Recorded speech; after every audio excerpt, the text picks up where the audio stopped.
tem que visa, senhor presidente, desde que nós assumimos a responsabilidade como ministro de Finanças do país aqui, todo presupuesto supletório que nós abrimos a queda de margem de aprovação que nós arraia do Parlamento de Aruba, que se nós começamos a conta de 2018, passou 2017, senhor presidente, nós chega e mestra bem de viajar aqui dentro, bem cambia presupuesto para sobrar, não atira 3 fiestas para abrir Sedco, pero não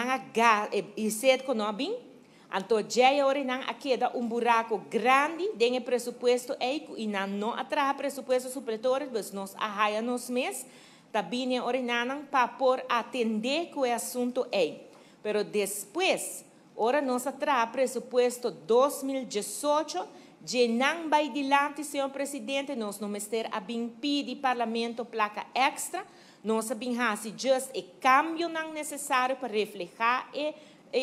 parte financeira, realidade financeira do país Aruba, mas, senhor presidente, não para bem pedir placa extra. Ao contrário, vou pôr a mira uma tendência a caminho que nossa binita barra e déficit, não?